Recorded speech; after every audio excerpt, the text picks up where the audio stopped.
What is up, party people? Jack Bigadoo, the Hood Sommelier. I'm here. And if you're here with me, guess what? It's Monday. And we know Mondays suck. But this Monday is not going to suck as much because we have an amazing guest. We have so many good things happening this Monday. We get to discover some stuff, we get to fuse some stuff. It's just going to be a good old Monday. But Monday sucks doesn't happen without the man, the myth, the legend, the tattoo, and artiste of Mondays. The man recognized by his beard and his smile. Timmy! What's that? I've been telling Tim he's going in and out, so I want to keep him in and out of the show. What's up, man? What's good? It's Monday. Yeah. It's Monday. So it's Monday. And if you're here, remember, make sure you share this live. Share this with your friend. Bring them in. It's going to be a beautiful one. You guys get to learn a lot, right? Timmy, tell the people. Is this Monday going to be awesome or is it going to be awesome? This Monday is going to fucking rule. Okay. Is it going to be awesome? No, it's going to fucking rule. All right. But like I said, this Monday cannot happen without our favorite person, one of my favorite people in the whiskey industry. She's no bullshit. She is full of energy. One of the first people I actually ever done a tasting with and felt like I was not the weird kid in the room. Because I'll quote this person said, "Do you see colors and sounds when you actually tasting your whiskey?" I say, hell yeah, I see colors and sound when I'm tasting my whiskey. So I'm not crazy. So we bonded over that.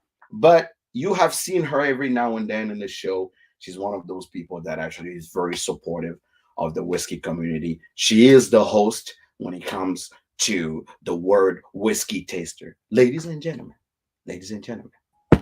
therefore your spirit, aka Sam Montgomery, in my immigrant accent. What's up, Sam? Hey guys, thanks for having me here. I'm super stoked. What is our pleasure for you to be here? We cannot. This you are granting us as like I heard. That's literally what happened when you walked in. But thank you. While we are in here, let's see if we can get the people from Instagram to join us. So let me start it today. I'm gonna give them a quick intro. And while you're here, remember, like, share, and it's Monday, right? We are here Mondays. That Monday sucks. Sam, if you see me online, make sure you join in so we can have you on all the platforms. Gotcha. I see ya, and I'm gonna send a request. Right. Ooh, Smoke Dog Bourbon is everywhere. He's on Instagram. He's everywhere. And you're here. Okay, I have you here. You are here. Request to join. Okay, request send. Accepted. And yeah, I accepted. And I think Timmy also. Ooh, we are everywhere. We are so cool. We are everywhere. Let me make sure we are everywhere. We are here. We are live. Yeah, I'm gonna take the echo out. Yes. So far, Tim is still figuring out his computer, so I'm still figuring out how. Is Tim finally ready? Can you join us now, Timmy? I'm good. Did you send us a request? Tim is our problem child, so we love him that way. He every family has to have one. Everybody have one of those problem child. Let's see if we have him here. All right. Welcome, everyone. Is Tim here? Is Tim coming? His internet. Finally. Can you mute yourself, Timmy? Man, this is what I get for talking about how cool I am because now I want to wake up. That's what I get. Absolutely. If you guys are here, cheers, everyone. For all the people that are not cool enough to know who you are. Sam, introduce yourself to the whiskey community, to the Monday Sox family, to everybody around here, so the world can know who you are and all the awesome things you do in the business. Yes, happy to. Thank you, Jack. I don't know if I'll do as good of a job introducing myself as you introduce me, but Hold on, just ooh, a moment. echo, If I echo. don't interrupt, who's having the echo? Is it you, Tim? It's got to be Not the me. problem child. It's me. I'm Okay, so it's sorry. him. It's It's our all good. problem I'm on the child. struggle Our bus, problem guys. child I is here. apologize. We love him. It's Monday. Go ahead, It's Sam. Monday. Go ahead, Sam. Sure. So I'm Sam. Hi, everybody. Monday Suck fans, crew, patrons. So I'm the national brand ambassador for Bardstown Bourbon Company. I have been working for the brand since May of 2018. So I'm coming up on 4 years here, which seems crazy because Bardstown Bourbon Company has grown so fast, so big, so quickly, that it's all just been kind of one big happy blur. And I met Jack, let's see, it's got to have been a couple years ago Yeah, now. we are about 2.5 years in now in this friendship. And I love that you remember the conversation about when we first met each other, how I was like, this is going to sound crazy, but this bourbon does this. And you were like, I get it.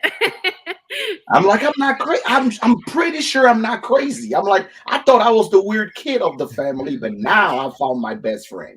No, it was like instant chemistry and vibes and connection. So, and I've been tuning into Monday Suck on many of Mondays. I think I've even disrupted one while having a few cocktails No, one hey, time. So if hey, you saw that one, hey. that was probably one of our favorite episodes because we pride ourselves on one thing on Monday Socks is we are people lovers first and whiskey lovers second. That's something we hold very dearly when it comes to the show. Everybody comes to talk about whiskey, but we always say we'll talk about whiskey and everything in the industry adjacent to whiskey that affect people in the community. So that day when you jump in, that was probably the most genuine intervention, and I was happy when I came in, when you came in. So feel free to interrupt anytime, but Agreed. keep Agreed. going, keep going. So I'm not a whole lot I can say about myself other than, I'm a big cocktail mixologist advocate. I get to travel around the country for work, working with bartenders, bars, restaurants, liquor stores. We do lots of tastings. I do a lot of the kind of uh, outside market brand education. So it's, if you haven't seen me in your market yet, hopefully you will someday. But Nebraska, wink, wink. Nebraska, wink, yeah, wink. we're coming, Middle America. We're coming eventually. But it's a great job. It's a great opportunity. I have learned so much in the 4 years that I've been here.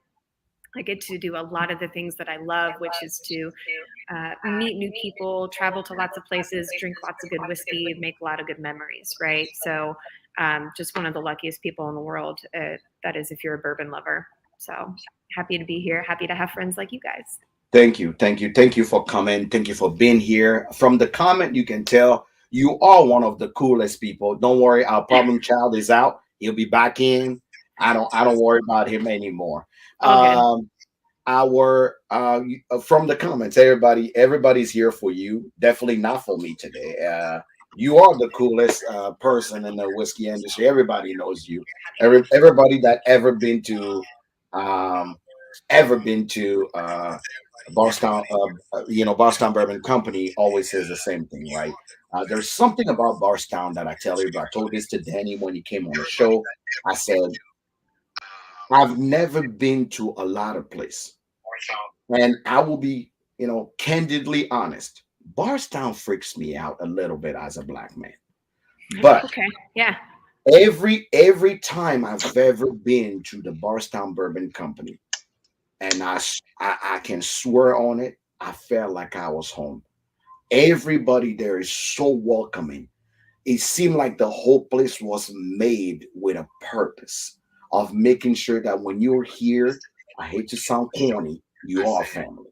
and you never feel like, oh, there is this level of, oh, the regular people are here, the bougie people are here, or the cool people are here. You just welcome, and I fell in love with it. It's the only place when I come to Kentucky, I'm like, I really don't want to drive from Louisville, but I'll just drive and come and stop by Bourbon. I just want to come see you. I just want to come say hello, just like you just want to see your old friend. So that is one environment you guys have created that is so amazing and so welcoming. I'm gonna remind everybody, if you've never been to Bardstown Bourbon Company, I promise you, you want to stop by. You just want to drop by just to see what's up, and I promise you, you can thank me later for the experience you have.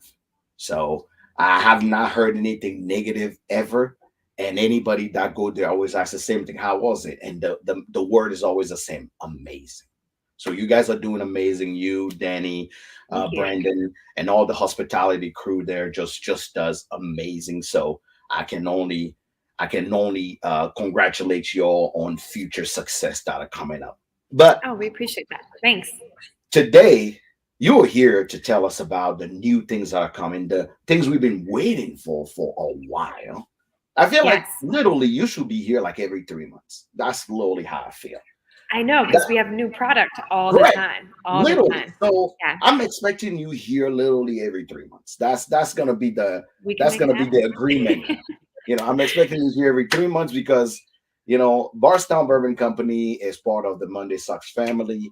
And like I told Danny when he was leaving, I said, this is your home. You have something to talk about. You don't need permission. You just need to say, I got something new, and we'll make sure we got time for you to come and talk about it. Tell us, most people that know Barstown Bourbon Company knows your regular expressions and whatnot. My question is, you guys have such an exquisite, and I'm not using this lightly, an exquisite way of finishing or finding partners that you can work with to finish your whiskey in barrels and casks that are not common to the industry. So this question have been weighing on my mind the whole time. I'm like, when Sam comes, that's the first question I'm gonna ask is, Love it. how do y'all do it? How do you do it? Because we have a line of prisoner, something good something. I forget the goodwill, or Goodwood. I don't want to say. Yeah. We have Ferrant. We have now Founders. We have what is it? There so many things that I don't even think of those companies to be one that you would think of. So how do you do it? If I can shut up and let you talk, how do you do it? Sure. So one of my favorite products to talk about, because it's so unique, innovative, and interesting. It's so different than anything else that we do or anything else on the market. And not just in the sense that it's a finished whiskey, which typically has somewhat of, maybe not a bad rap, but bourbon purists kind of poo-poo it, if you will. Like, oh, it's not real bourbon because it's going into a used barrel. But what really separates how good these finished whiskeys are and why people love them so much is the integrity that we keep in the process of how we make them. So, but I'll touch on that in a second. Your real question was how do we partner with all these people? Well, it kind of became organically at first, I have to say, where we didn't have a brand to launch quite yet. 2018, we'd only been distilling for 2 years. That's a very young product. But we were making bourbon for a lot of other brands, right? Because that's a big part of our business model, is making bourbon for High West and Kentucky Owl and so many other brands, that we were making a lot of good connections, good relationships, good friendships with these other spirit producers. And we thought over dinner with a winemaker, Suzanne Pfeiffer Pavitt, like, hey, we're just both dying to just kind of create, right? You build this distillery and you have to wait years till your product is ready. We had the itch to make something, to create, like artists do. And we thought, let's get together and make something that kind of combines both our products. So it really was just kind of a dinner conversation. But that first one that we released under a collaborative series with Suzanne Pfeiffer Pavitt was so successful and so fun. And it bridged this gap between wine drinkers and bourbon drinkers in this really exciting way that became a conversation that we knew we had to keep doing it. So everyone that we've worked with since, Founders, Goodwood, Copper and Kings, Pierre Ferrand, Chateau de la Baude, they're people that we really respect and admire. The quality of their product and the way that they run business is sort of important to us as well. And we simply just reach out and just say, hey, from one creator to another, is there opportunity to create something together? And really, the response is quite positive. I mean, we definitely have had some people that are like, I don't know who you are. We don't want to, put our name on your brand. But most brands that we talk to have been really excited about partnering with a brand because it's something that you just don't see very often. It's typically when you see any finished whiskey really out there that isn't ours, and I'm not saying all, but just for the most part, they will just say finished in rum or finished in port, finished in Syrah, but they don't really tell you where it's coming from. And if you were really, really, celebrating that collaboration, that partnership, you should be transparent about it. So it's just a way for us to kind of have fun. We really didn't expect it to be to have the biggest response that it currently has, because it is a finished whiskey and most people aren't willing to try it. And we've kind of turned everyone's heads and kind of turned the trend of bourbon drinkers to be more open-minded to these products. So one of my favorite products that we have out there, because they're so interesting in flavor profile and because they kind of encompass this like cocktail in a bottle almost, right? Like you're not really infusing, you're kind of letting nature do its thing and creating these really rich flavors influenced from what was in the barrel before with the bourbon that we put in there. And it's just kind of magic what happens. But I love everything that has come out in that series. Thanks for that. There's the level of transparency is kind of a big deal, and most people don't understand it because I think purists respect transparency. So even if somebody like bourbon the way they like it, knowing exactly and being honest with, hey, here's how we did it and who we did it with, most people go, oh, and creating the spirit of also correlation, right? It's like I may not really like bourbon, but I like cognac. But if a bourbon is finished in a cognac, and I know which cognac it is, and I know the quality of that cognac, all of a sudden now I'll be like, oh, maybe I want to give a try to this bourbon, right? Same thing for what you guys did with the founder. Founders, a lot of people may not be bourbon people, but now it's like, oh, I like my style. I like my KBS. Maybe let me try it. So I think you guys are bridging a gap there, and that's what makes your product as awesome as it is, right? So agreed. Yeah. You guys started a series of two products. Those are your main core product, the Discovery and the Fusion. One is my favorite child and best friend. One is just part of the household, and I just look at them as family, and I don't really say hello to them often. So Tim and I actually have had the opportunity to previously, for you guys who never did, I would actually urge you. I kept this because I always show people how transparent and how some companies just are honest with what they do. Yeah. So the reason why I always keep this, and that was originally what was sent to me, and I didn't even have mine. I wanted to keep it because truly this shows how Barstown does business. That's really where I was, and it also helped me remind people that this is what whiskey looks like from in and out, in a barrel. Tell us, refresh people's memory about what is the discovery and what is the fusion. Why those?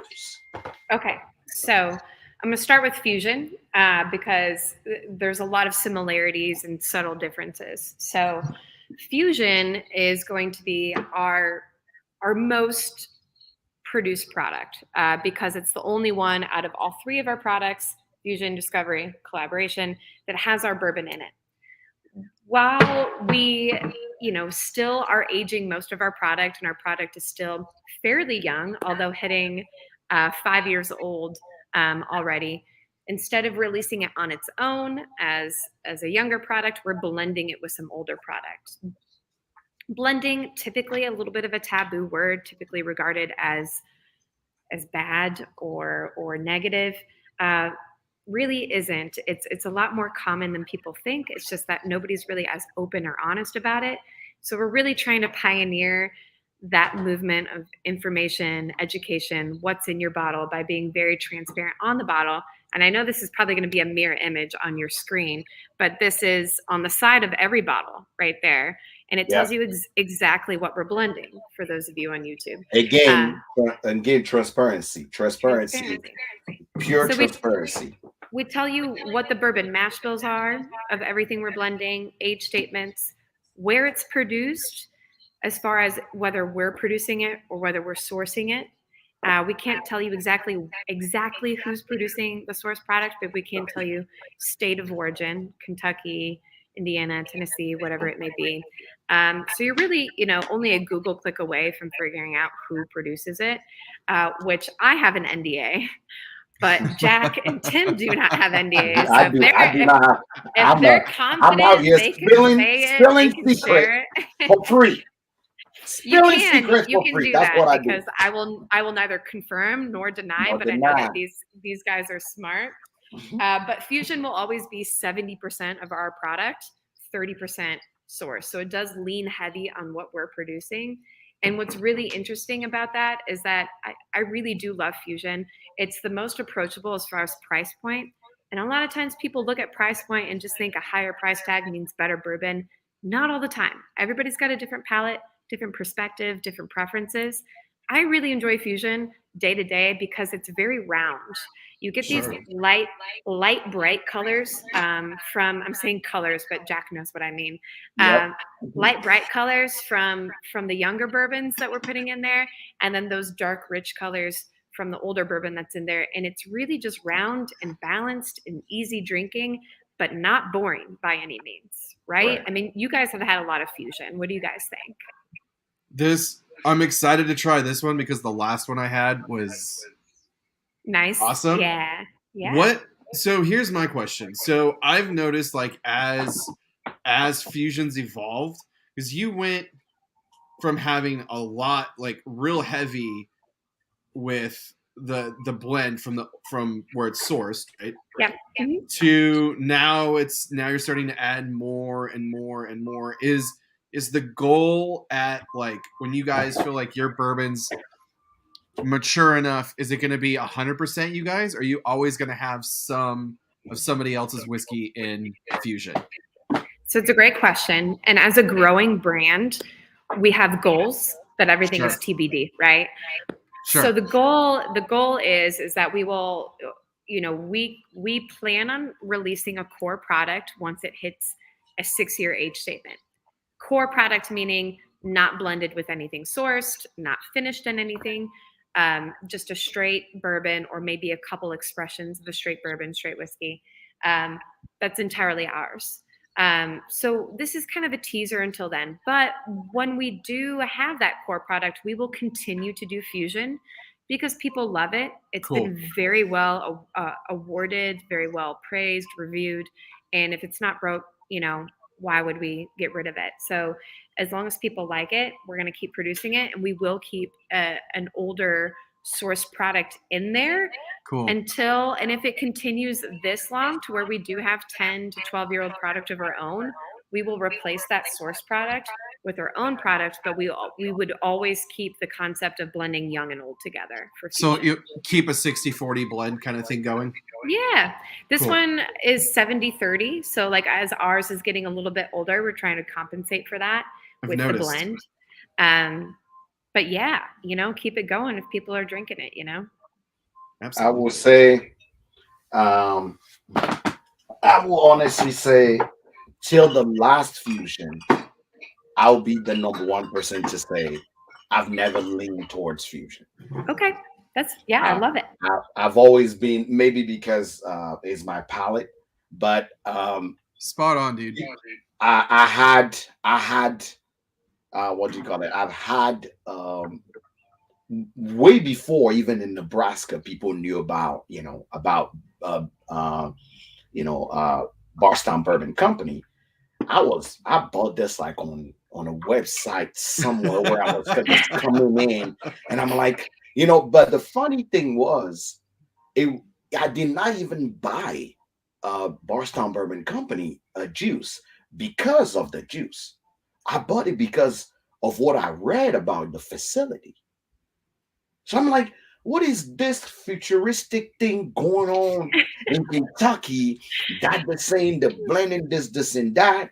And I had a little bit of that novice thing because I haven't visited Kentucky yet. So I was like, this is just so futuristic because it's not like the old barn distillery that you see every time. This is just like something from the future.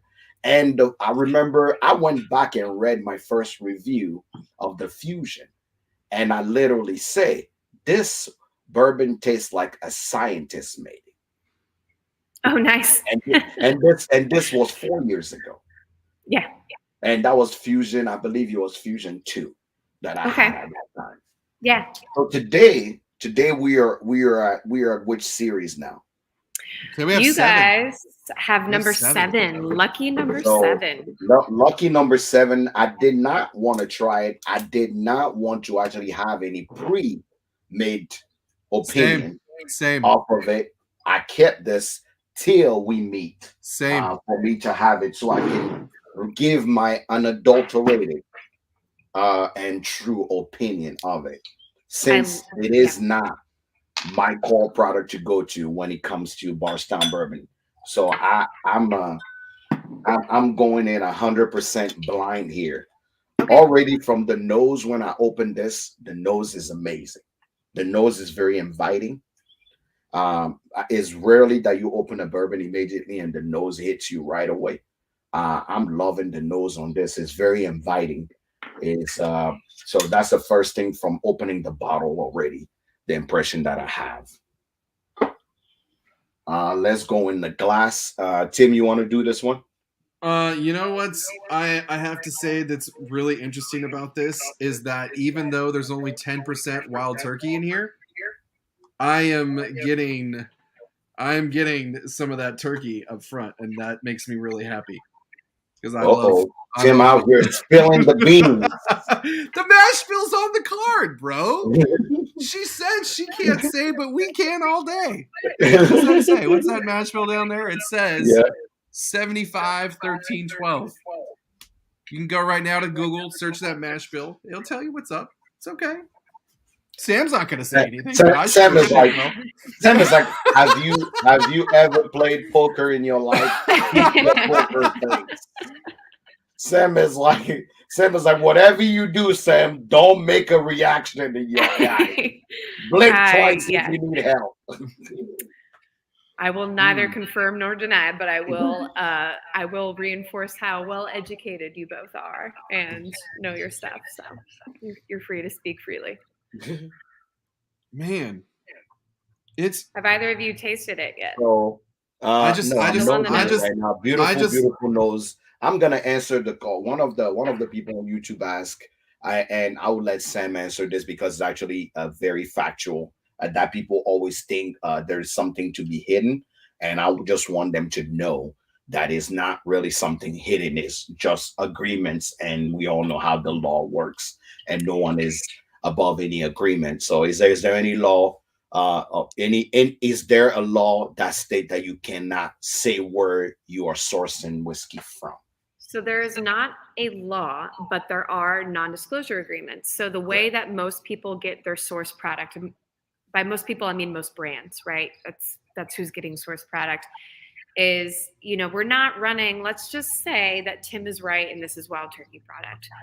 We're not buying, typically, I want to say 95% of the time, we're not buying this from wild turkey, if that is true. We're buying this from kind of like a barrel broker, a middleman. A third party, right? yeah. And when they buy it, they sign a non-disclosure agreement because that producer has no idea what their intentions are with that product, right? So, and in the legalities of non-disclosure agreements, when you resell that barrel, which is how we acquire most of our source product, that non-disclosure agreement passes on. And legally, non-disclosure agreements are contracts that are legally binding. So it's not like a state law or a federal law or anything like that. It's really up to the person that is selling the barrel, whether they want it disclosed or non-disclosed. And we have to abide by that. So. All right. Thank you. Sam. I like to look at it. I like to look at it this way. Where you grew up, if you moved away from where you grew up, that's no longer where you live, but that's where you're from. Right. So the nose is quite interesting. It has a little bit of that funk on it. I can't stop drinking this, so just go ahead and talk about the nose because I'm already almost finished with this glass. Brother, why are you rushing into this spirit? Because I got really excited, man. I'm sorry. I can't help it. I'm just going to keep sipping it. Go ahead.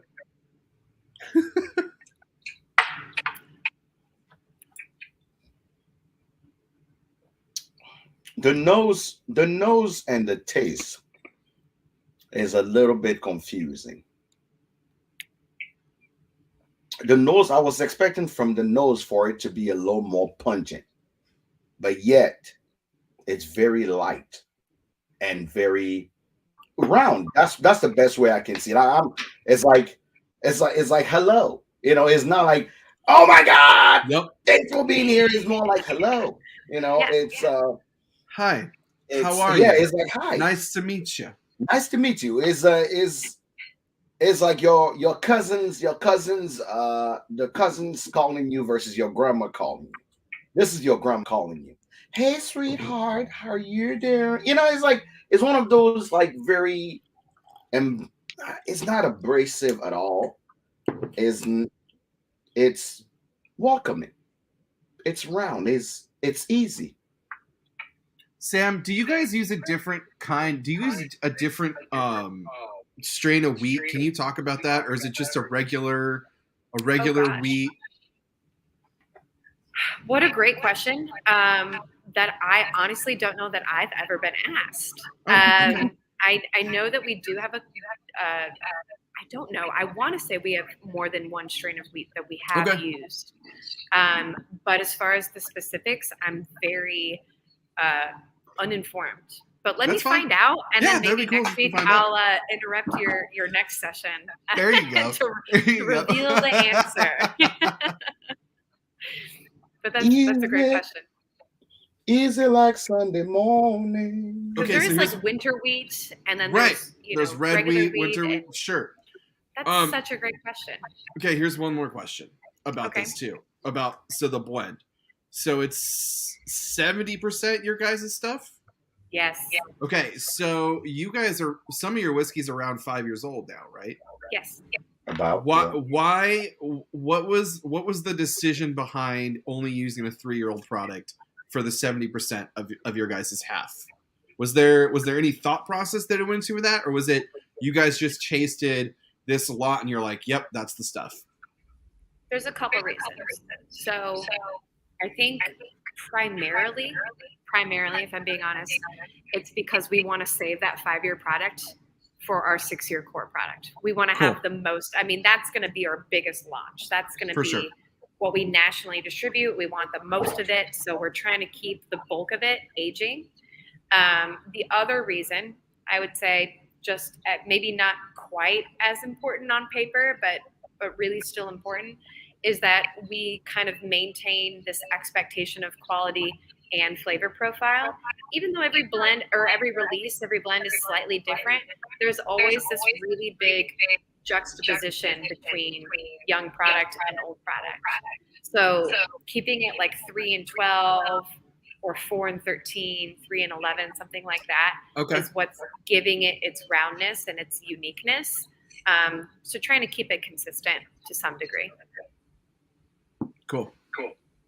Speaking of your core product and that 6-year, Bourbon Finds want to know, have you guys determined the minimum age for when single barrels big will be allowed to be bottled? Yeah, so we have been selling some single barrels to key relationships. So liquor stores, usually independent liquor stores that really help kind of hand sell our bottles, really move the brand, the needle for our brand. But it's not something we offer to the public. Just want to make that clear before the inbox starts flooding. So you're not going to let me come and do a Monday Suck single barrel? Is that what you're saying? If you want a Monday Sucks single barrel, I will do what I can, but I do not have single barrels that I dole out. They don't give me any to award or bestow upon anybody. But Sam, just when I thought we were best friends. Yeah, obviously. Just when I thought. So we've been selling. So those that we have been giving or offering single barrels to have not been able to barrel any. And the only requirement that we have as far as right now is that they have to wait until we have a core product on the market before they can barrel theirs. Because when you think about it, just logistically, what's good for the brand, like it would make no sense if Monday Suck had a fully produced Bardstown product before Bardstown did. We'd be a little jelly. We'd be a little upset. Once that core product is on the shelf, I think you'll start seeing a lot of those single barrel picks that people have been doing that maybe, is in your area. Maybe you have one, maybe your liquor store has one. As soon as we release that core product, they have the freedom to bottle it, but they also have the freedom to wait until it's 10 years old if they want to. It's kind of up to them. Okay. Now tell us a little bit about the Discovery product, AKA my favorite product. I'm excited. Can I just say really quick, I'm excited to get into this one because of the weird kid in school that you all put in the class. Yeah. I'll let you talk about it. I just got to say. So I love Discovery. So Discovery is going to be similar to Fusion in the sense that it is a blend, and that's pretty much where it stops. So we do put the mash bills on the side of the bottle. They're on the back of the kits for Jack and Tim here. YouTube. There you go. Yeah. I don't have the bottle, so that's okay. That's okay. Maybe we'll get you one. Maybe Brandon should have given you big one. Yeah, Brandon. Yeah, I don't know what Brandon did. Brandon, if you're watching this right now, you done goofed, son. How dare you? The level of disrespect. Let me jump on my influencer, so Barbara. I might just a sample to you, Brandon. I love it. We are more than just samples, bro. Sir Brandon, am I just a sample guy to you? So Discovery is a blend, but what we're doing differently with this blend is we are blending only source product. Typically, most of the time, very well aged product, but also, the namesake Discovery is about us really kind of breaking the borders, breaking the expectations, discovering new ideas, exploring different flavor profiles, really trying to just celebrate our passion for innovation and kind of breaking the rules, disrupting the norm. So with Discovery number 7, very interesting blend of mash bills and sources here. I'm just going to list them off because this is interesting. We've got some 12-year Kentucky that has a 13 rye mash bill. We have 12-year Kentucky that has a 10 rye mash bill. We've got 12-year 100% corn whiskey from Ontario, Canada. 7-year very high rye whiskey, in fact, 51% rye from Indiana. And then a 17-year high corn recipe from Tennessee. So this was one of the most fun things to blend, to taste, to have some fun with, to decide what was the best thing to go into the bottle because it was so groundbreaking. It was so unexplored, really kind of unheard of. And, obviously I'm a bit biased here, but truly, truly, I think this is one of the best discoveries that we've done because of Not one of the best discovery, that one of the product that yeah. put you guys on the map. Because I will tell you one thing that people don't mention also, Discovery is over 100 proof. That's Always. one. Yeah. That's and usually Fusion is literally sitting right around 95 and around. That's one thing I love about Discovery. And I told you before that when I had Discovery, I heard a symphony. Yeah. That's how I felt. I heard a symphony when I had Discovery. It was very odd. I didn't know why it felt that way. But I will tell you right now, I put even Discovery 4 and 5. Oh, Yeah. Against four's the best discovery there is. But of all time. So this one right here, it's the GOAT. I It's the have GOAT. really high expectations for. I have 3 bottles of the Discovery 4. That's the only time I double bought any of the things that you guys ever Same. had.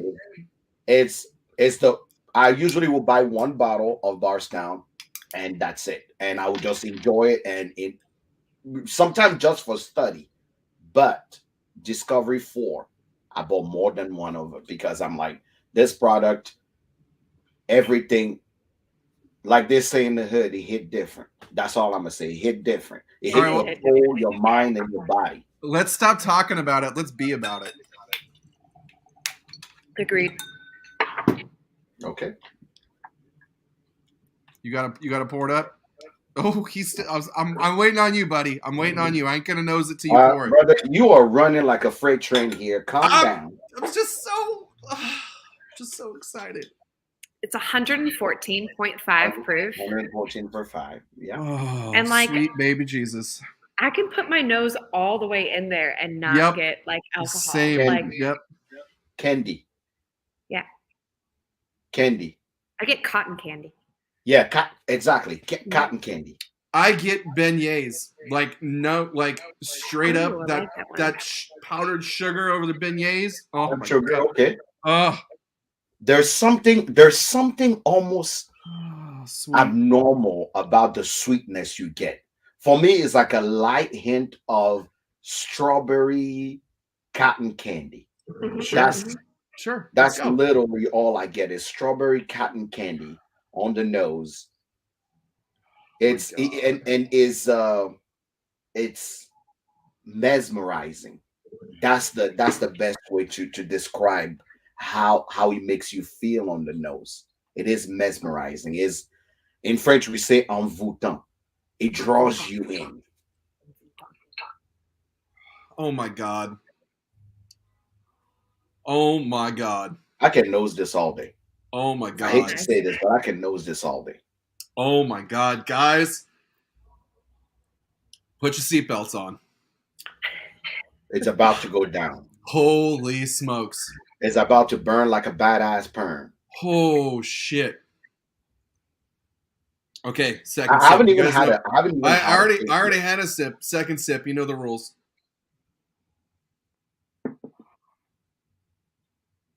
Okay. I can nose this all day. I will tell you right now, for me, it's like the beginning of any friendship. If I can nose you all day, you will be one of my favorite whiskeys. Sam, I'm just gonna go ahead and kick you off the show now because I love you and hate you. This you weren't wrong. You weren't wrong. This is the best. This has now taken the place of. I love that. That's a big deal. Of the new. Holy shit! Wow. I think it's like, if I may say, I think it's like irresponsibly smooth because it's 114.5 proof, but it drinks much easier. Let's not even go to smooth. The thing coat your whole mouth. Like he stays in, right? You know when you He give doesn't you know go when you give anywhere. Like when you give peanut butter to a dog and they sit there and yeah, go, no, even me. that's Like what's if going I on lick, right if I now. lick the peanut That's what's butter, just that's hold on. It just that's stays what's on the going on. palate. It's stuck. It's straight up stuck. It's very fuzzy. It's like very like it kind of This is the Cardi B, and it stopped, and I'm stuck, and it stopped, and it stopped. It's this is music to my. Oh my god. And you know what? You guys balanced out that minerality from that Tennessee whiskey so well. Well done. I couldn't Well have. done. I couldn't have. If you did not tell me, I probably would have said that is a little bit of sharpness at the end of the palate with a little bit of that peanutty. Can we show the bottle again? yeah. So You want to see the mash bill? Is that what you want to? for YouTube, oh, wrong side. And then IG. I'm like trying to figure out how to move right when I see left. Yeah, no, you got it. You're doing it. So that's how many mash bills are in there. And you can find this bardstownbourbon.com/products. It'll give you all this information too if you just want to see it without buying the bottle. Sam, correct me if I'm wrong, but this is the most different kinds of whiskey that's been in a blend so far, right? Yeah, absolutely. I think starting out, introducing ourselves, we didn't want to be I don't want to say bold because we were ready to be bold, but we still wanted to be approachable, right? So we were kind of, while being, innovative in different ways and unique in some ways, we still wanted to be approachable as a new brand. We wanted people to pay attention to us. So kind of playing it a little bit safer with keeping it Kentucky mash bills and stuff like that. Sure. Now that we have people's attention, we have people's trust, if you will, that we know what we're doing, we produce good product, kind of taking people out of their comfort zone by introducing different, there's a Canadian corn whiskey and Tennessee and Indiana, and we're It has blending them all together. That perfect spiciness you want. A little bit of that hug right there, just a little tingle. God. And As You guys it ever sits had? Have you guys ever had cotton candy grapes? No. Yes. No. Yes. Yes. And Yes. I- So good. Yeah.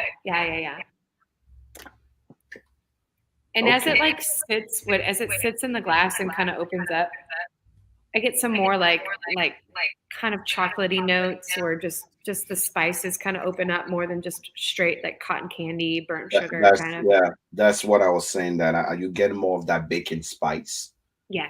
And as he goes by the third sip, you get more of those bacon spice notes.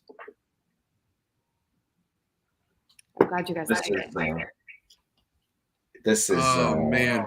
This is gonna be one for the records. This is gonna be one of those ones that you're gonna look back at years from now. This would treat people in any line. You know what this bottle is gonna become? I'm gonna show you what this bottle is gonna become. It's gonna become this.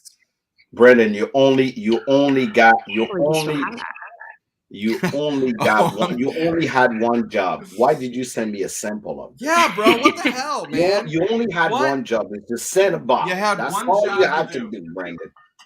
That's all you had to do. Let's get him on here. Everybody knows on the internet that I'm a discovery guy. Everybody knows on the internet. Oh my God, man. What just happened? Like, it's good stuff. We just started blending, or I should say a couple weeks ago, we started blending for Discovery 8. And I don't want to give any spoilers. You could shake your head yes or no, or just smile, whatever. Are we going to see some more of this 100% corn show up? Possibly. Woo! Possibly. Let's go, guys. Let's go. It's going to get interesting. It's going to get even more interesting. Let's just say that.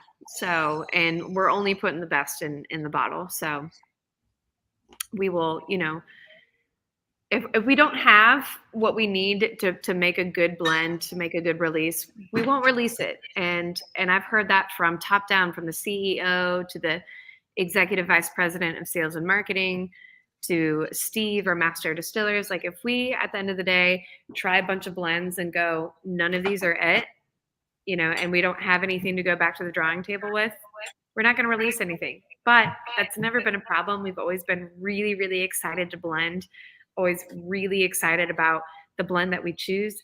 And for the, I know Jack and Tim have heard this story, but for those of you watching that don't know how we blend, a lot of places have a master blender or the master distiller does it.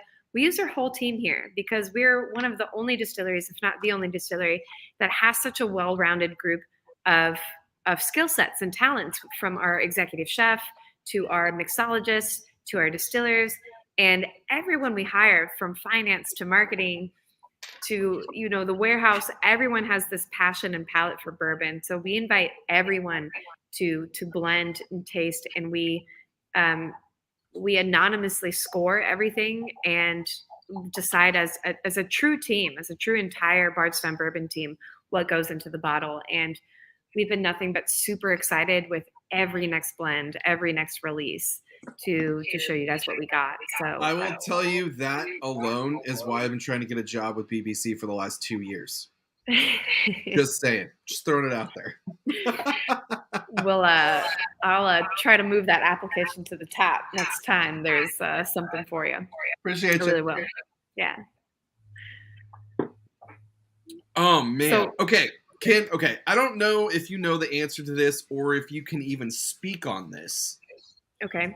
But 100% corn whiskey from Ontario, that's weird, right? I mean, as American whiskey drinkers, Jack, I know you drink a lot of scotch. I dip into some Irish whiskey myself, but mostly what I drink is American whiskey. Seeing 100% corn whiskey from Ontario, I mean, if I'm in the business of taking barrels from a broker and I pass by them, I'm gonna in my head. So, do you know how that came about, or how that showed up? Like, what happened there? Because I am super intrigued by this.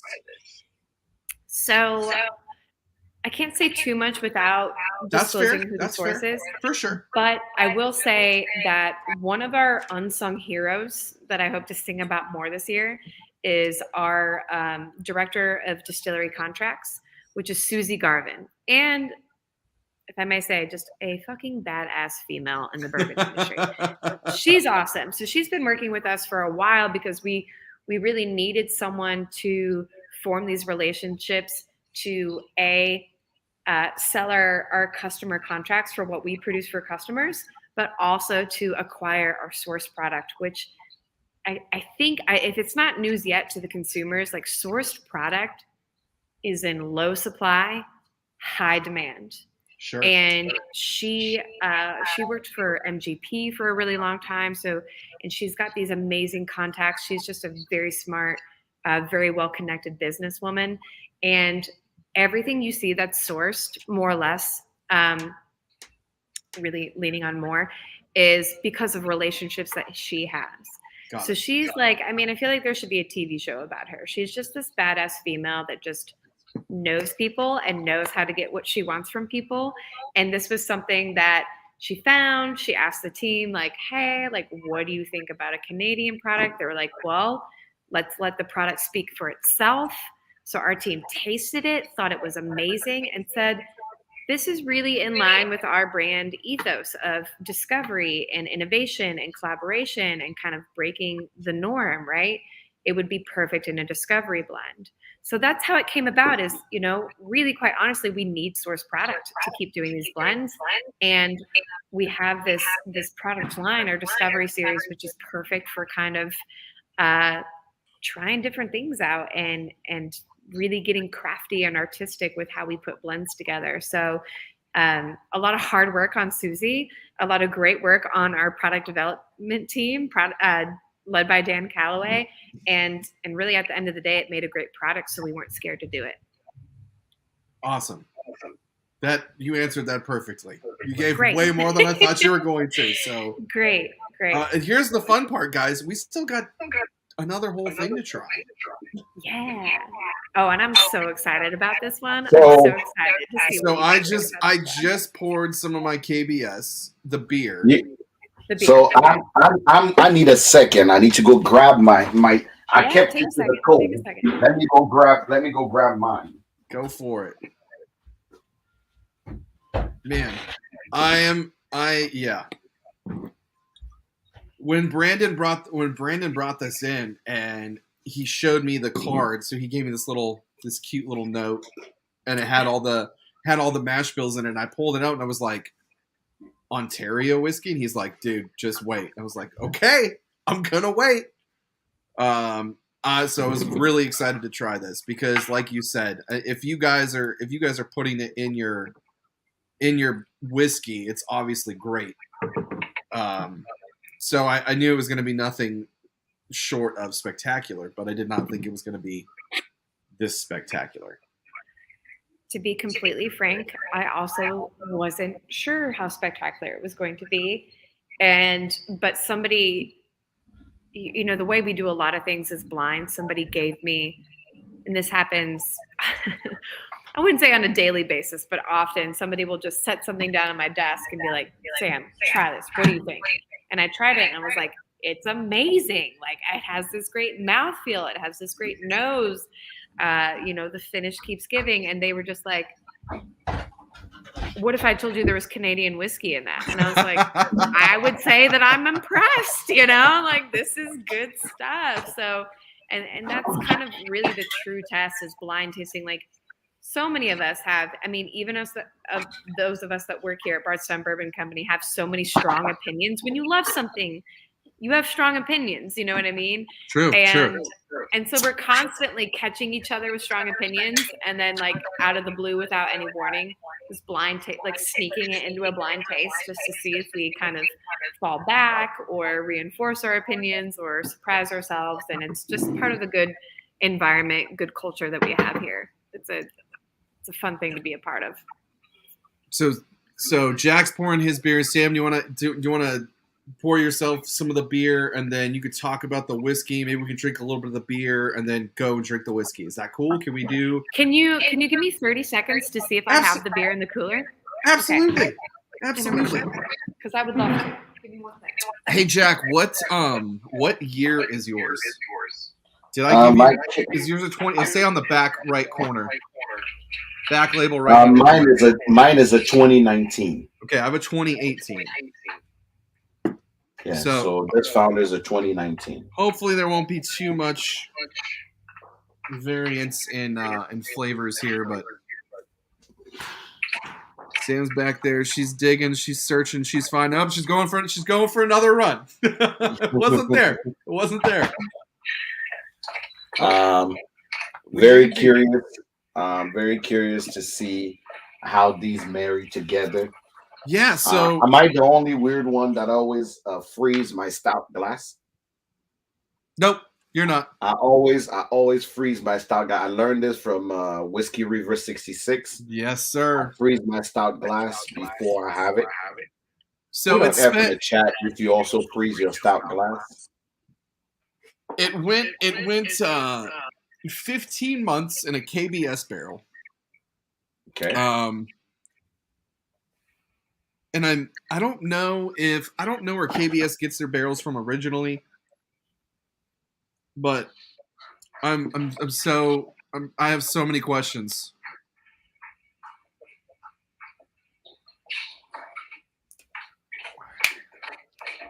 All right, she sounds like she's coming back. Clickety clackety.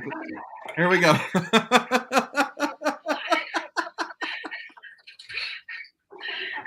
Sam, you still have your earbuds on. We can hear you breathing very hard. We can see you working hard.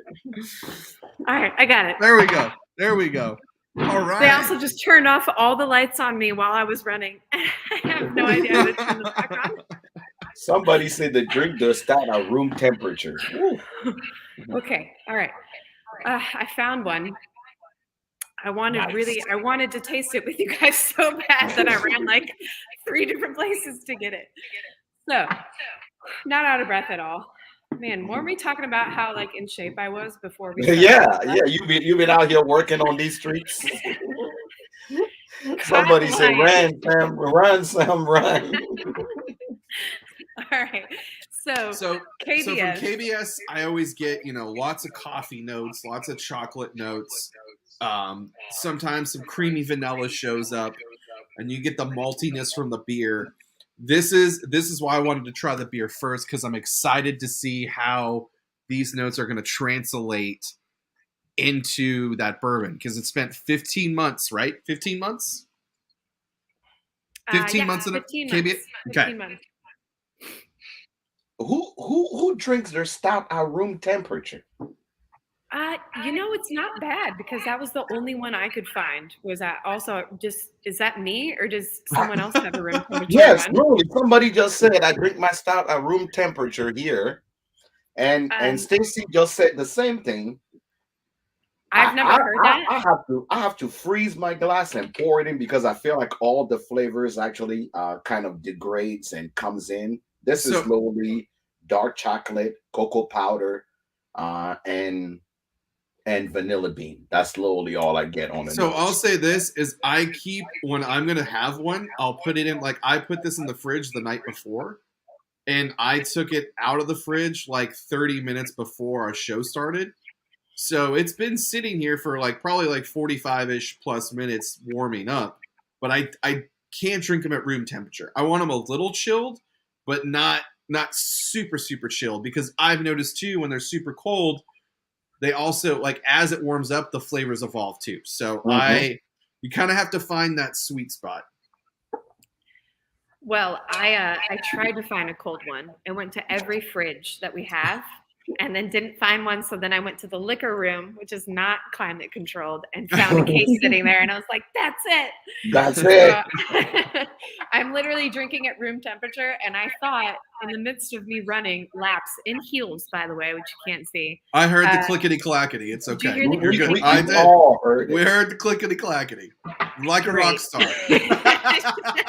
Hey, you did it like a rock star, dude.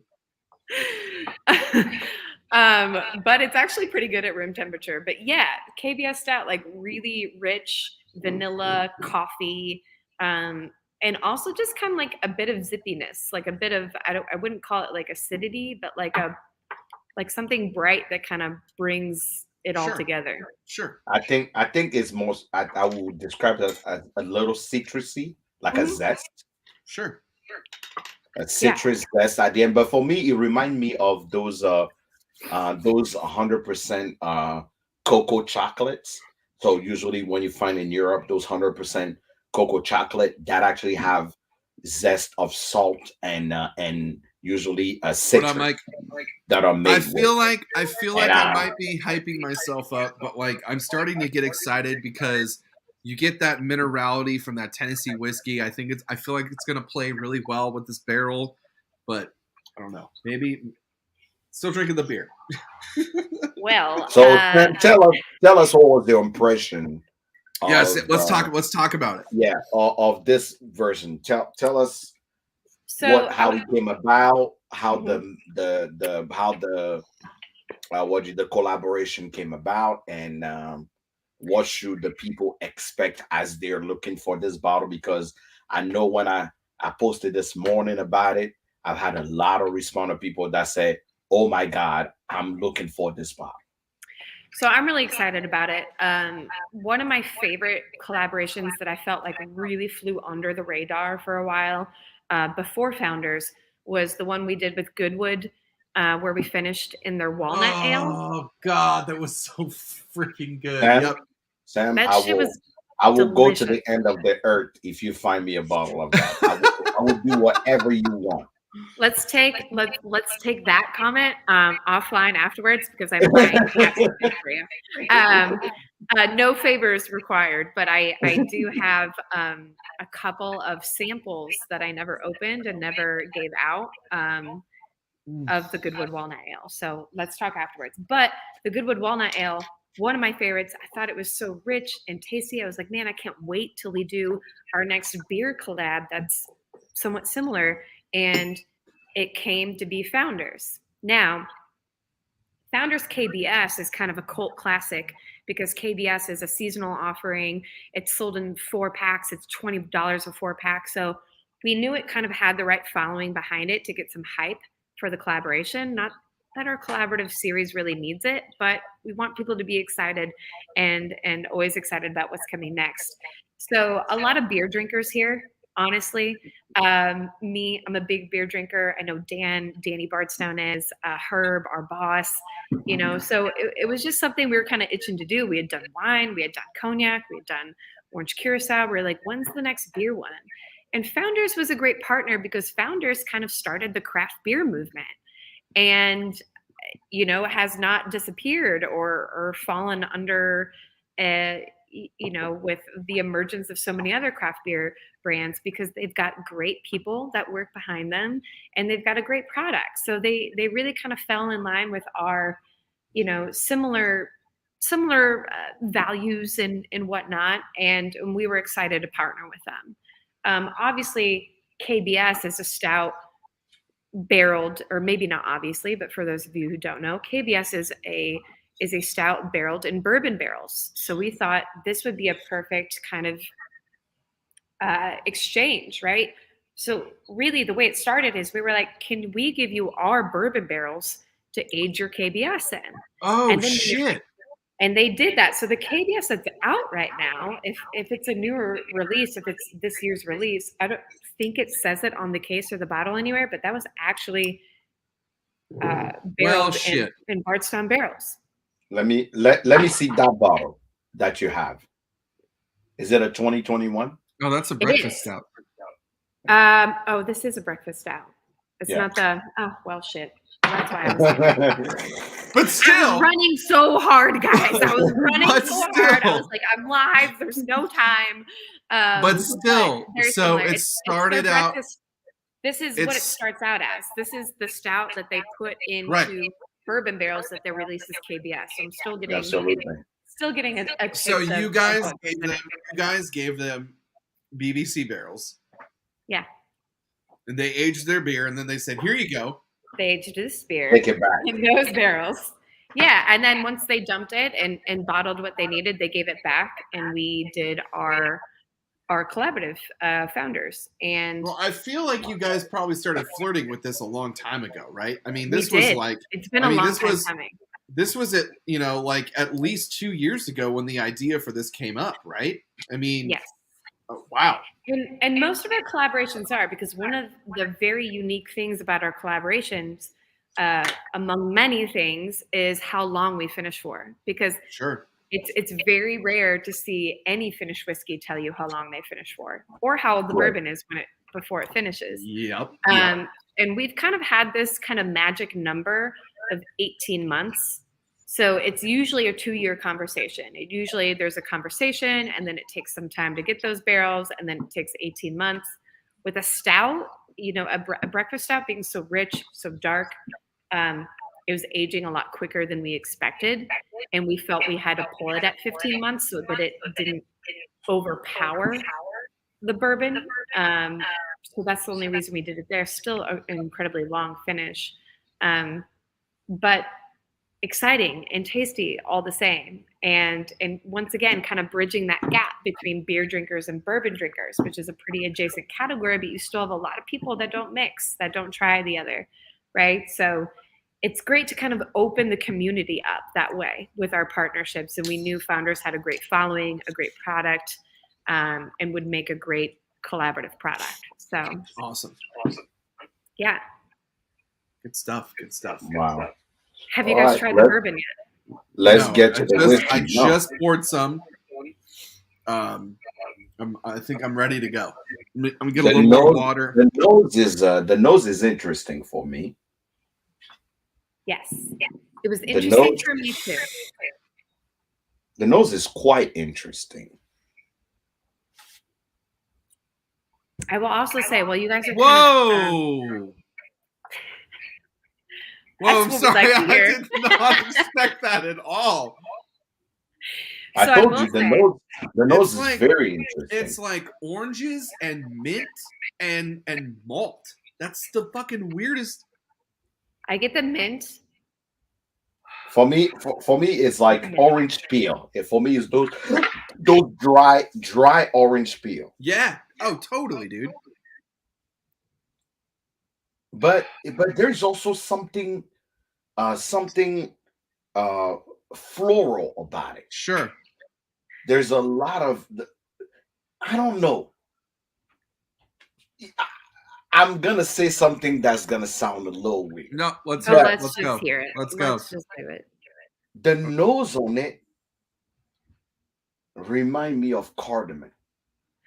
Oh, you know Ooh. what? Cardamom is one of my favorite. It's You're it's one of those that's curry a slash good palate. cardamom.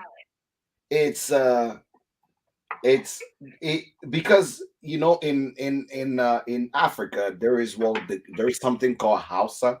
The Hausa or Awusa as people know it have their own perfume that they make, and it's cardamom and is a little bit of clove, a little lavender, and mostly a lot of things that are very strong on a thing because people will use it with oil to actually that's their perfume or their deodorant that they use as natural. um it remind me like the end of it, right? Because there's a saying in Africa that say if you think nothing lasts forever, you obviously never smell house of perfume. What literally means is that that thing is unforgettable as a smell. And the nose on this reminds me of that cardamom, that strong cardamom that you get on the nose at the end of the house of perfume. And It's it's like crazy. every time I do. It's crazy because I truly think, and this is why I like you guys and why I tune into Monday Suck, is because I really do feel like, and I'm sorry who I piss off here, most people who are tasting and smelling bourbon talk out their ass a little bit. And I just like every time they say a tasting note or something that they smell, I'm just kind of like, yeah, sure, yeah, When you said cardamom, everything just clicked, and I completely agree. And I think that's insanely intuitive and really just spot on of you to say that because it just clicked when you said it. Also, in making cocktails, I think one of my favorite unpopular flavor combinations is and cardamom. The two work really, really well together. And Like Sam, when I'm thinking about this whiskey right now, do you know marzipan. what I want? Yeah, Like what do you want? literally, as I'm having this whiskey right now, I want a cinnamon roll. Yeah, Like yeah, I want man. someone to send me to literally serve me a hot cinnamon roll, Well, right? funny that you say that because when we were talking about doing this collaboration with KBS with a stout, and specifically KBS, I really outed myself in the room. Like I literally got a little red and embarrassed because everyone started laughing. I was like, "Oh, KBS is so good with pancakes," and everybody was like, "Geez, Sam, drinking 20% ABV beer for breakfast." I was like, "No, no, of course I'm telling you right now. I'm telling you, if somebody walked to me and said, I want a whiskey to pair with my breakfast," and I would literally say, give me a cinnamon roll, but not." I want deep dark maple syrup on top of it, and I want to pair it with this whiskey because the cardamom just bring that Yeah. weird, that inch of that. For me, my palate have to have me travel, right? You have to make me feel like I just got transported to just another universe.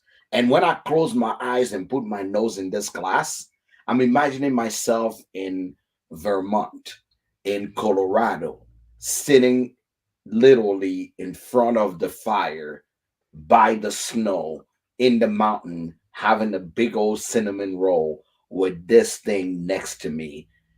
Like this is where I am. That's where I just got transported to. And I love that whiskey, bourbon, whiskey, whatever. I love that it can do that.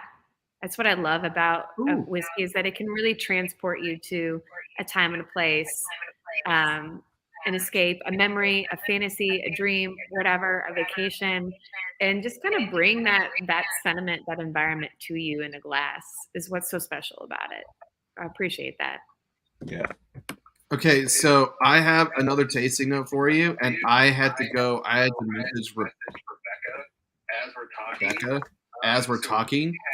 So we had one of the, I think it was like the second place we lived when I first moved here to Louisville, and they were missionaries in Tanzania, and they brought me coffee from Tanzania, and they mix a herb or a spice with their coffee, and there's something in here that's reminding me of that, and I don't remember what the spice is, so I had to message Rebecca. I was like, where are they from?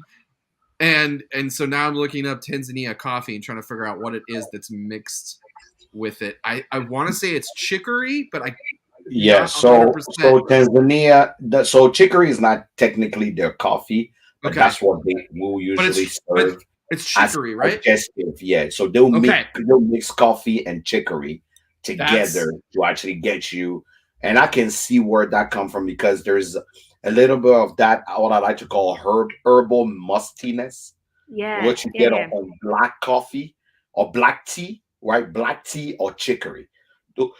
Those are the two things that give you that mustiness, that almost wake up in the morning in dark wood, like redwood area, when it's chicory. That's what it is.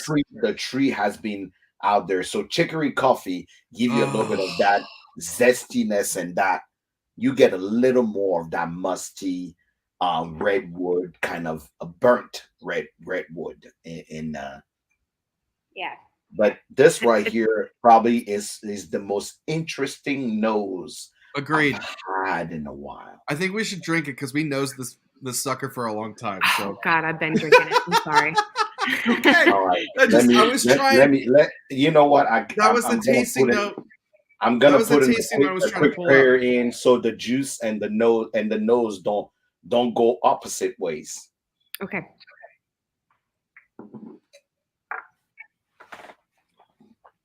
Holy shit. Whoa. Oh my God. Yo, that chicory note I was talking about. Holy shit. I got a whole bunch of it on the palate. There's orange peel. It's creamy like vanilla. It's got this awesome spice, like cinnamon spice. The cardamom you were talking. Can you tell us again the whiskey that went into it, the blend that went into it? Tennessee whiskey. Yeah, 10-year Tennessee whiskey, had a high corn mash bill, 84 corn. That's Dickel, guys. It's Dickel. She can't tell you, but I can. Tim can tell you. The funny thing here is that the whiskey did not lose its integrity. Nope. Agreed. So the whiskey did not lose its integrity. And for all of you guys watching here, I apologize. I actually had this up before, but the founder one is this one here. For all of you guys who haven't seen it, if you're on Facebook, on YouTube, that's the founder. That's the founder's bottle there. And I will tell you right now, we are tasting the founders right now, and I am floored. I'm floored because not only I have a beef usually with Tennessee whiskey, because I feel like everything about them is it's always that weird ass taste that you get even when you don't want to. But I think there couldn't have been a better barrel to highlight this juice, right? That's where I'm saying it's like, oh, you look pretty, or you look beautiful without makeup, but you put makeup on and now you just went to a whole nother stratosphere, right? That's how I feel. It's like, oh, Tennessee whiskey, oh, it's all right. It looked good. It's not bad. Yeah, good juice. But then you put it in that barrel and it's like, oh, are you sure your name is Tennessee whiskey? You sure you're not like a little bit different? You're not like related to Tennessee whiskey, but not really. You look like Tennessee whiskey, older sister, and more mature and more beautiful. Like that's how I feel right now. Because if I had to enjoy my Tennessee whiskey, I will enjoy it this way. And guys, I'm gonna tell you right now, and this is no bullshit. There's no bullshit here. This is no bullshit. This is different. It is different. So don't walk in this thing thinking you're drinking either Dacos or Jack Daniel or you're gonna have this Tennessee whiskey. No, this is different. You know what you know what the fun thing about this is did you guys notice that like that creamy mouthfeel that you got from the stout? There's some of that in here too, and I'm gonna say that's got to be from the stout barrel. But it's correct. Oh man, that's so cool. Because Tennessee whiskey usually gets sharp in the middle of the palate. Sure. But that stout comes in and soften that sharpness and bring lowly the back of your taste bud to kind of say, "Hey, wait a minute, let me take you on that journey."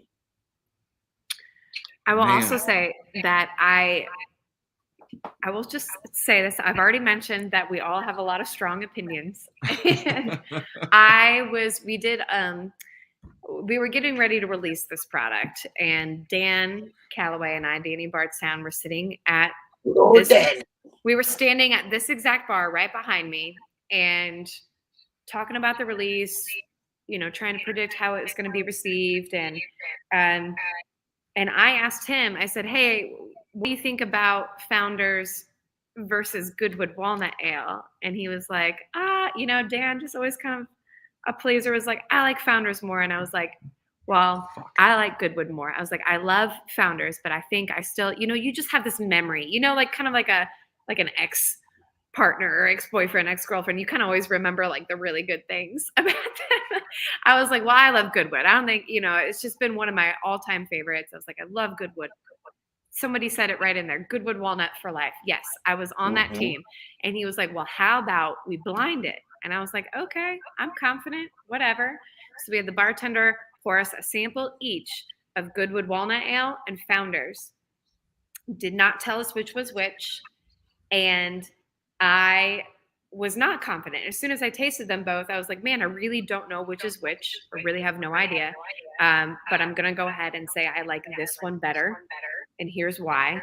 And it was Founders. And what it came down to was the nose and the mouthfeel. And so having already claimed Goodwood Walnut Ale as one of my favorites of all time, speaks highly of me choosing Founders over it in a blind. And I highly encourage you all, if you see it, to pick it up, because I think it's delicious. It's complex. I mean, Jack and Tim and I have been talking about different notes and discovering different notes, and it's still going. And it's just one of those that are really interesting to talk about. Even the note you mentioned, while you mention it right now, when you let it sit for a little bit, there is, I'm not saying like there's not like cinnamon. It's cinnamon stick. Cinnamon stick. I don't know if because I make a lot of hot toddies and I use cinnamon stick.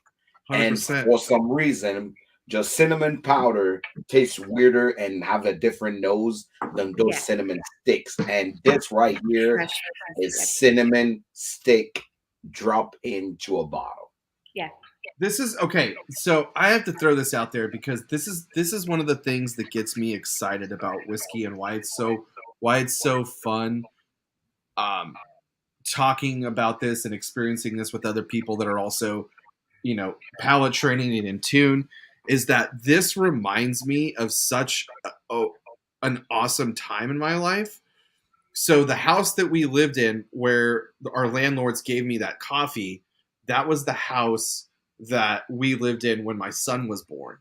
And so like I'm having so many just like crazy feelings and feel goods, memories. It's great memories, but it's Don't like cry on me, buddy. This whiskey's making me emotional. Hold it in, buddy. Cry, hold it in. Hold it in. I love crying. I love crying. Hold it in. it's so bizarre how like how sensory and I mean anything can do that.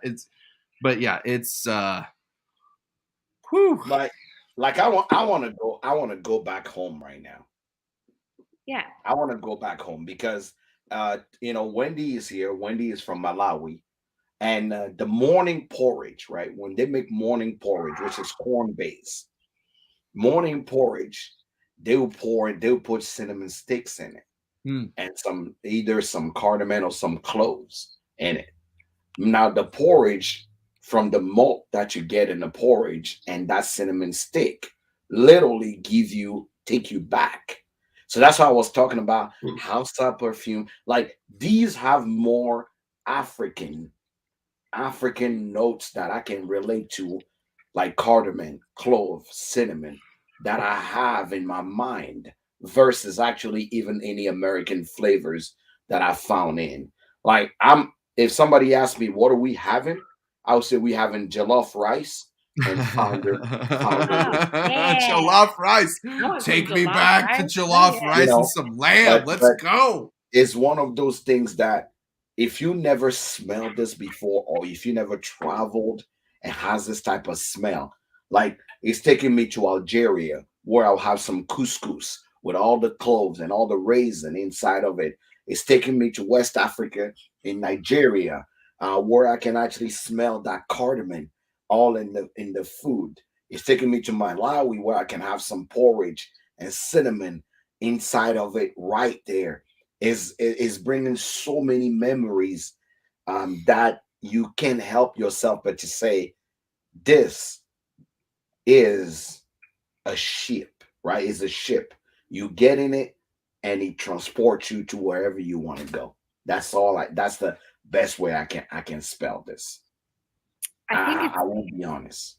I think it's so important too, as like whiskey keeps getting bigger and bigger, the community, the influencers, the ambassadors, just the people drinking it get more and more into it. Everyone wants to know how to train their palate, how to be able to taste nuances and subtleties. And I think the best thing that you can do is to taste everything. Like like in food, because those are the notes that we're getting here in spirits, and it's not just bourbon, it's gin, tequila, it's all the things, right? So the more you can try, the more you can open yourself up to, and coming from a different ethnic background where you've had all these different foods is so great for having a fine-tuned palate, because the more you try, the more you can detect, right? So I love listening to you talk in that way, because I just know that even if you've never tasted whiskey in your life, if you are well traveled and you've tried a lot of foods, you have a better palate than you think you do, and you don't need to drink whiskey every day. Although I do think it helps. Just drink responsibly. Drink lots of water to compensate. But I do think that the best thing you can do for your palate is to open yourself up, like open your brain, like receive new things, identify new flavors. To echo what you're saying is that most people think that most people do not think that whiskey is a food product. Oh, it is. Right? Yeah. Yeah, and most people don't think of that. It's like, oh, it is a food product, right? And I'm like, oh, 100%, I'll say 80% of base food. Yeah. No, actually, I'm gonna get to that. Actually, I'm gonna get to that. Wisdom from Barstown. So one of the thing I remind people is that whiskey is a food product. So as you're having it, the same way you enjoy your food, if you're a salt and pepper person, good for you. God bless you. You missing out in the world. But if you're somebody who's adventurous with your food, guaranteed you'll be adventurous with your spirit as well. Because for me, food is an adventure. I see food in pictures, and I see whiskey in the same way. So when I want to talk about whiskey, I never talk about I never just jump into the proof and jumping about, oh my God, oh, is this origin? I tell people, let's hold up a minute and let's see how it make us feel. The same way you do your little bopping when you have the food you love is the same way I do. I would do the same thing when I'm having my whiskey. So I approach whiskey as it was food. I don't approach it as a spirit. It's more like a food product. So I will break it down the same way I want to feel all the flavor. If I'm putting salt, curry, ginger, um, lemon, some lemon in there, some wine on my food, whatever it is that I'm putting it as flavors that I want inside of it, some paprika, some, some clove, some bell pepper, whatever it is that I put into my food, those are the note I'm looking for Sure. when I'm actually tasting my whiskey. Yeah, man. Everybody is, let's be honest, everybody, like you say, Sam, everybody can bullshit you and tell you it's oak, it's vanilla, is marzipan, is whatnot. But not a lot of people, yeah, but not a lot of people can walk to you and say, hey, do you like pancakes? Okay, let me compare this to pancake. Or do you like burritos? Okay, let me bring you into how this thing tastes. Do you like yourself some chocolate? Let me bring you. That is how people or regular people can relate to what you're picking up in whiskey versus actually bringing them that, I like to say, avant-garde posh way to say I'm getting oaks and marzipan and all that bullshit. And bullshit when I say, if whiskey had to be for regular people, whiskey should be described like anything you can relate to. So Yeah. it could be, I described whiskey one time to somebody, and they're like, I did not know what you meant, but now I know it. I said, I'm walking in a field in the middle of this city, and it's this field that there's this thing on my left, there's this thing on my right, and there's this thing hitting me. And he's like, oh my fucking God, I'm there. That's what it was. That's literally what it was. And right at that time, all those things called taste note became part of him. So, And that's the other big thing, I would say, if you're trying to fine tune your palate, practice your palate. I think the best thing you can do, probably even more or at least equivalent to trying new foods, is to taste with a partner, with a friend, because it's so easy to say, yeah, this is different. It's so hard to articulate it, to say how, what is it, what is that note? And when you're kind of bouncing ideas and notes off of each other, sometimes a light bulb just goes off and you're like, that's it. But it's not your idea, it's their idea, but it resonates with what you're experiencing. And now you see this, you taste this, experience it every time. So like have some fun, like bring some community together, make it a monthly thing, a weekly thing, whatever, but like taste with somebody that's also interested in tasting and kind of getting into it, because you will further your own journey that way, right? It's it's it's just remarkable how, like, when I started at Bardstown Bourbon Company in 2018, like, I knew a good bit about bourbon, but Sure. I bartended and I was into all spirits, and I, a little bit of a imposter syndrome was like, oh my God, I got to really prove that I belong here and that I can be a bourbon expert. I was just so obsessed with learning about everything and getting my palate ready. And the best thing that helped was tasting with Dan and Randy and Hobby, the three people that I did everything with when this company started, just to help each other. Like, it's just so much, you're so much stronger in community to help each other with your strengths and goals that way. So, you and, Jack and Tim do it here, gotta find a rhythm, find a routine, and challenge yourself that way. Because you will see remarkable differences.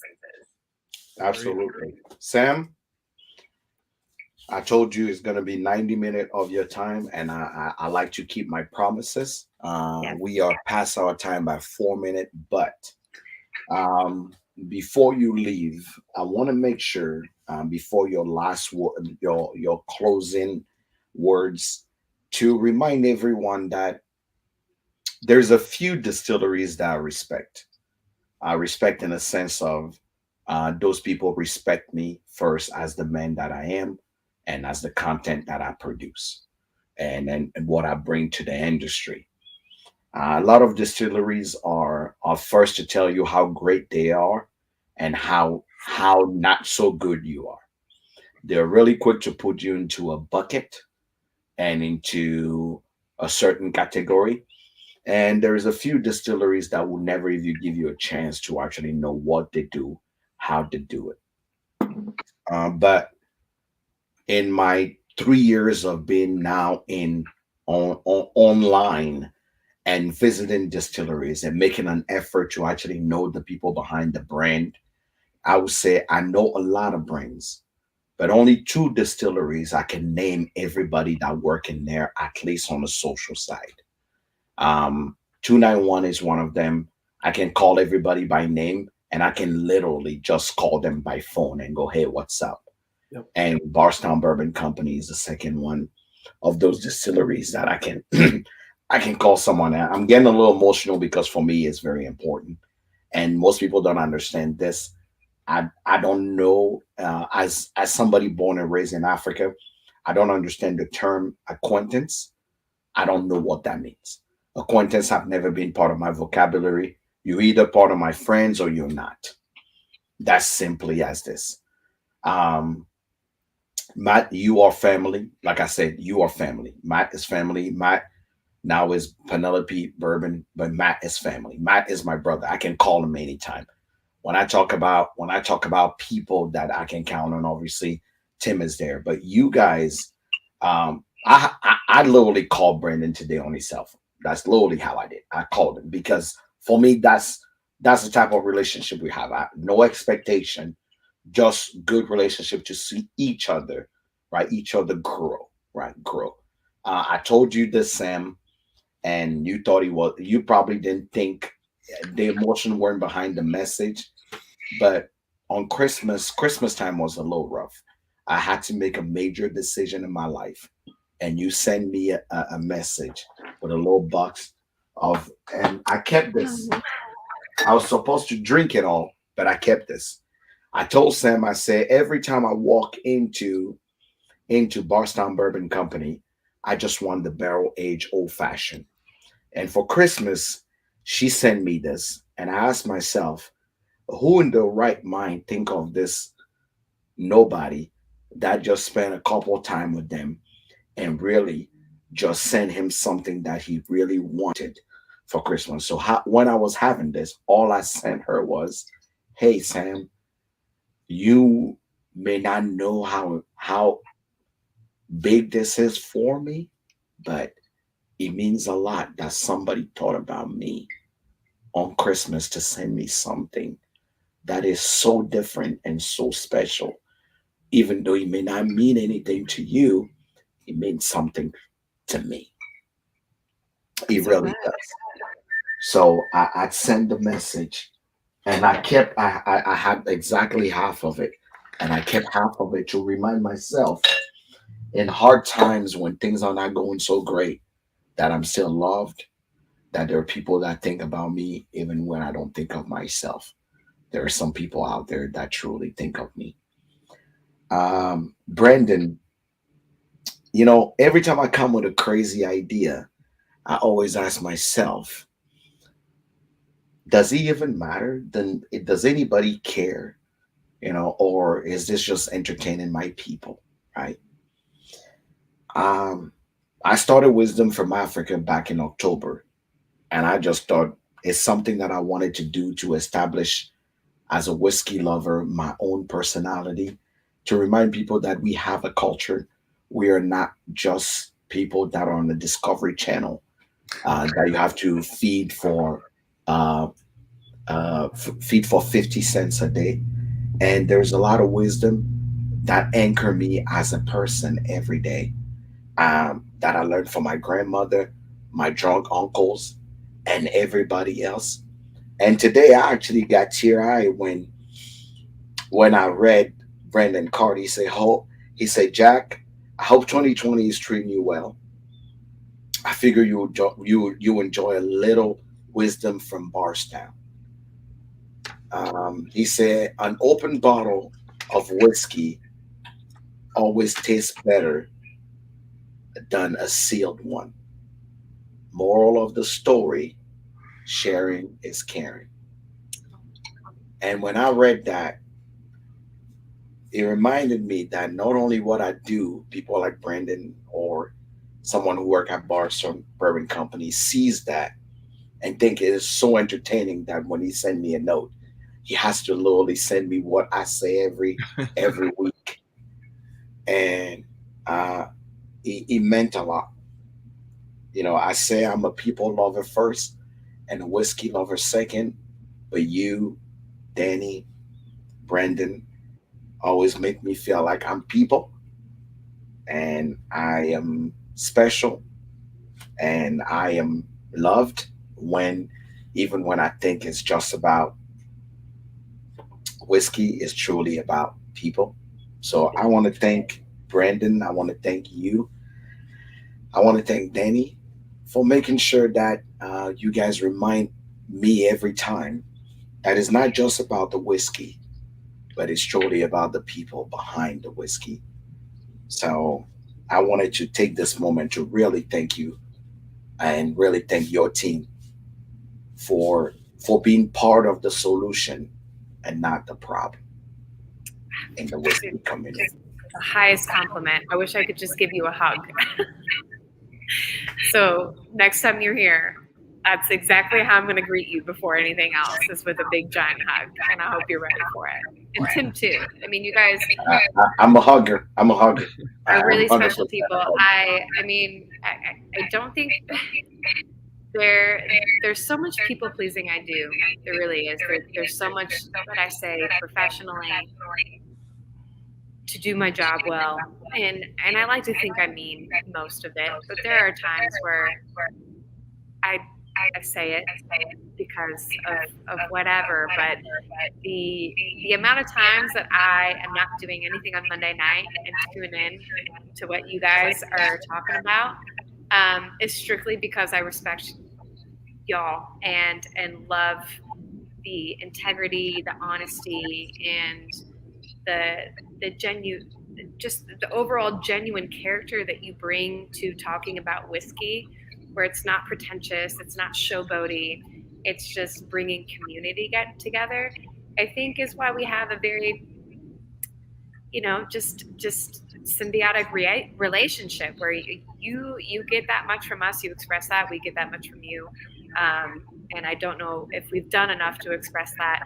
I hope we do and continue to, because we really appreciate guys and people like you helping educate the brand and helping support our people and bringing community together is really what it's all about. And dude, I've been saying this for a long time. Like, you guys have some of the best content out there, if not the best, without insulting anyone else.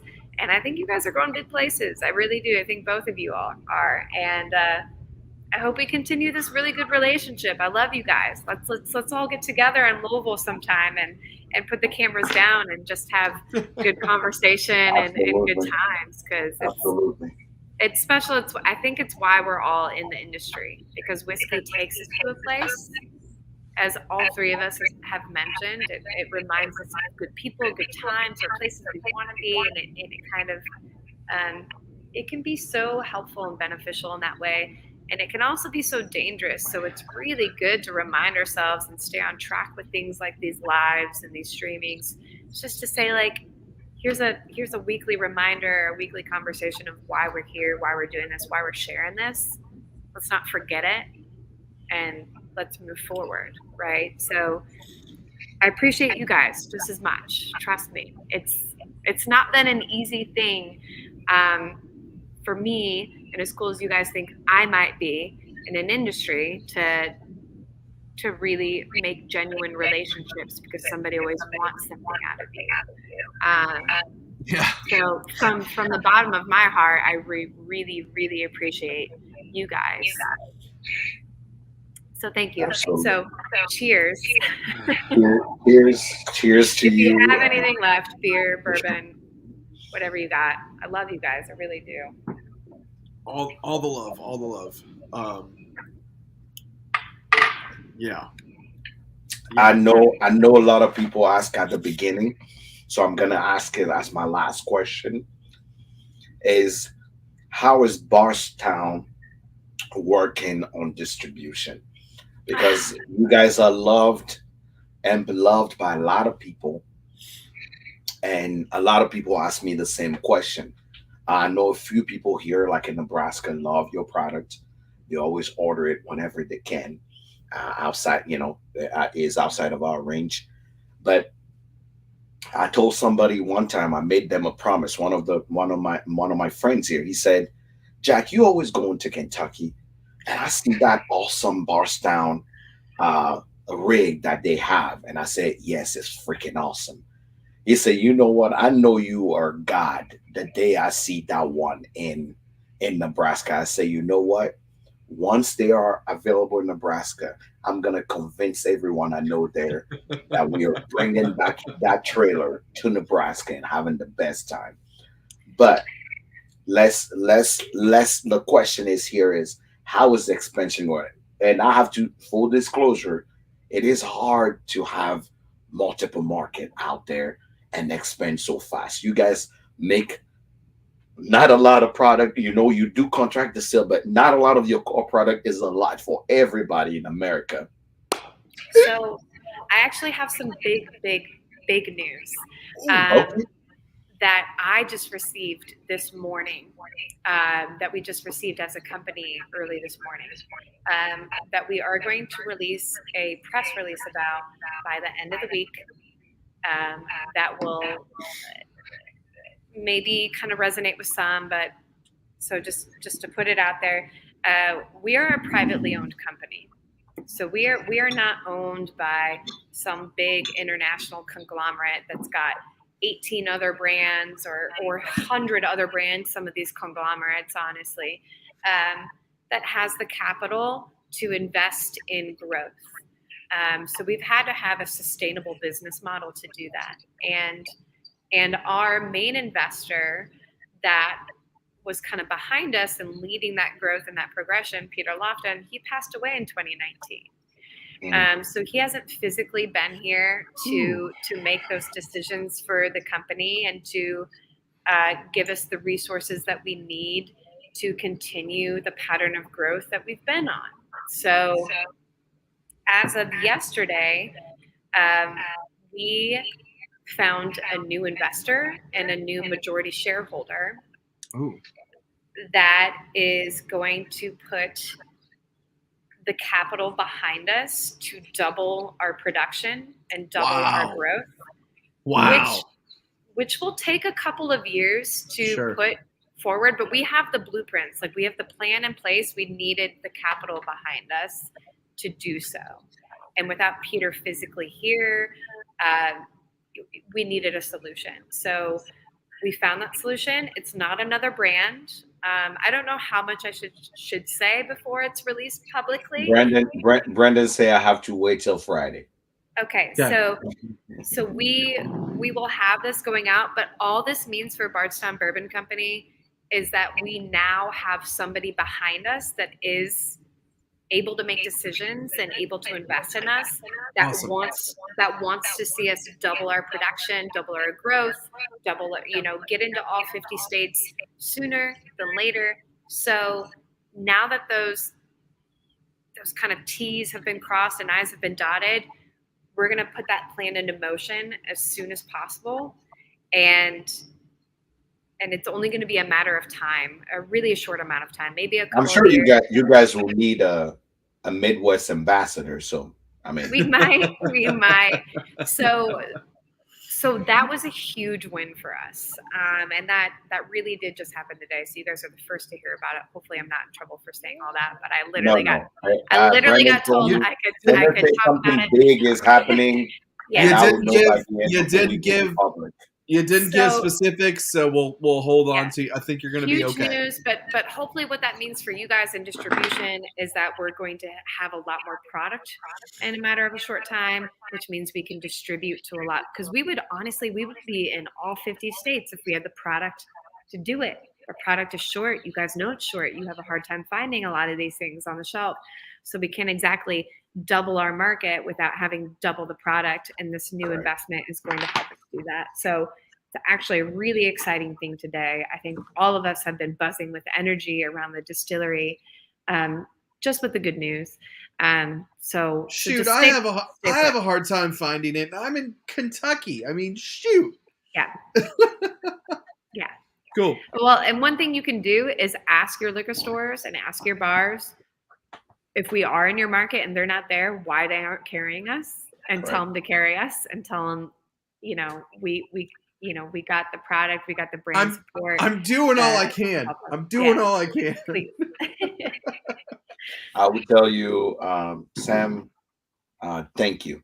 Thank you for spending time with us. Absolutely. Thank you for making sure that we are the show on which you came here and talk about all the things. I hope all of you guys at home on YouTube, Facebook, Instagram, Twitter are now seeing this product here and understand the greatest thing in life is either trying it before you buy it or knowing a lot about it before you buy it. It's very difficult to know so much about a bottle before you purchase it. And this is our objective here, is to make sure we bring the brand on, give you some transparency, good, bad, ugly, we want it all. So we can truly, just let you, the consumer, be a decision maker in the community. Sam, I can't thank you enough for making it onto Monday Sucks. Like I said, your family to me, you are here.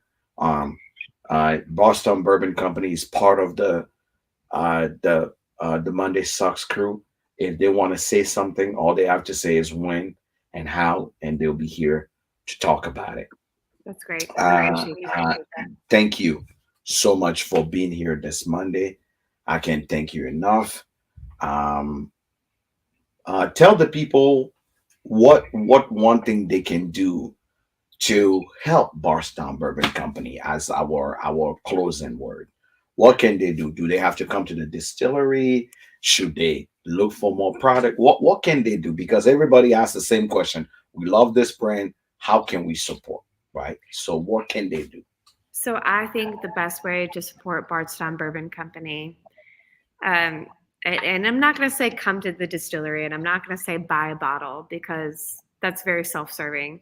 I think the best thing you can do for us, because we are still a startup brand, is to tell us how we can serve you better, what you would like to see. But literally by reaching out to me, to Brandon, to Danny Bardstown, if you don't have a contact, please follow me and let me know. But like, what do you want to see from a bourbon industry, specifically with marketing? Like, are we speaking to your type of people? Are we speaking to who you identify with? Because those are goals of ours that are hard without perspective.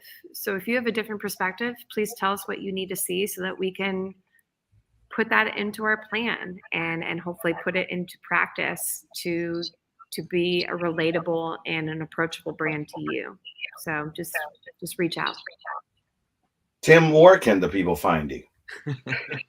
Well, if you're visiting the lovely state of Kentucky and you find yourself in Louisville, maybe in between going to Bardstown Bourbon Company or on the Bourbon Trail, stop by in Nulu, Evergreen Nulu, and see me at the tasting bar.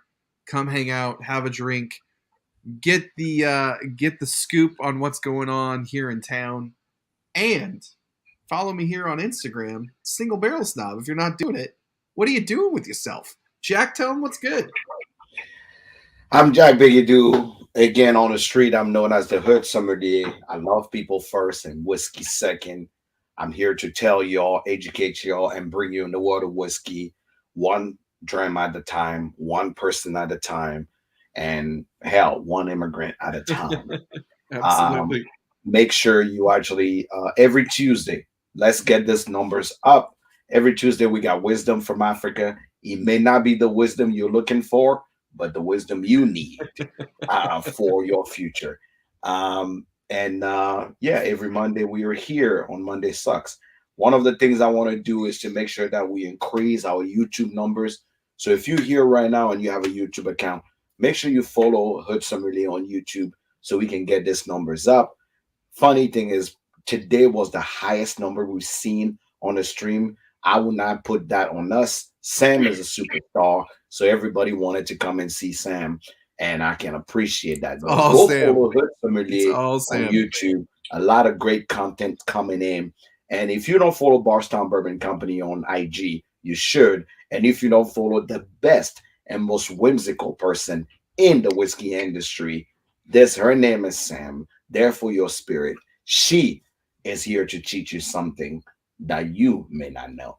So make sure you join us every Monday, 8:30 Eastern Standard Time, 7:30 Central Time to actually chat about whiskey. We are here. We love you. We think you are awesome, and we'll see you next time. Cheers, y'all. Cheers.